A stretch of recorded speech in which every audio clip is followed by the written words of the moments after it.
One of the most difficult things in life is not to be judgmental. You know that guy who just annoys you?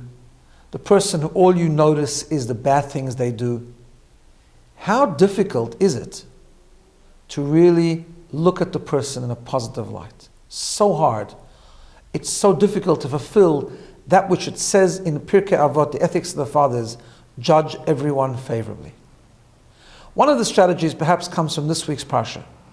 This week's Parsha begins with Eile Toldot Yitzchak. These are the children of Yitzchak. And then it goes on to say how he got married and they prayed for children and they had eventually Yaakov and Esav. Now we know Yaakov was a tzaddik. Esav wasn't such a good guy. Although we know that Yitzchak actually loved Esav.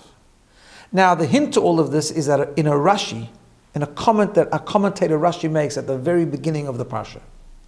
When the Torah says, Ve'ele Toldot Yitzchak, these are the generations, these are the children of Yitzchak, Rashi says, Yaakov ve'Esav ha'amurim b'parsha. That the Torah is referring to Yaakov and Esav, which are stated in the Torah. Now, Rashi doesn't use extra words. Obviously, we're talking about Yaakov and Esav, not from somewhere else. Obviously, we're talking about Yaakov and Esav that are in the Chumash, in the Torah. Why does Rashi have to add those words, Yaakov and Esav? We're talking about Yaakov and Esav, which are written in the Torah. The answer is a very deep idea of how we look at another person. There's two Esavs.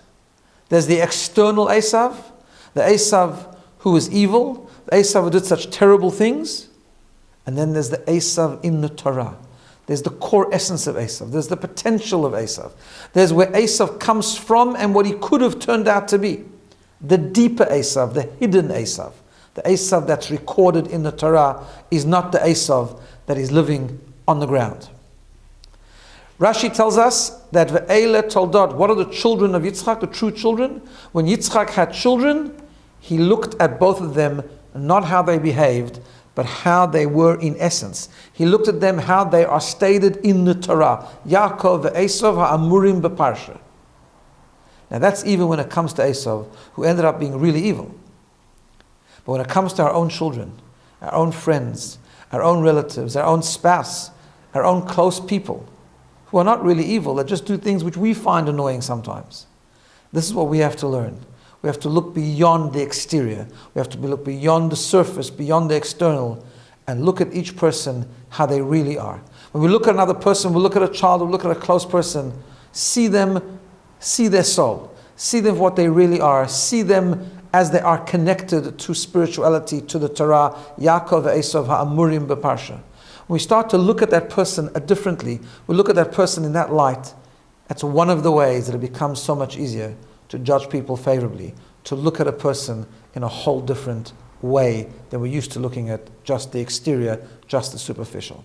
Let's learn from Yitzchak and let's look at people much more positively. Have a good Shabbos.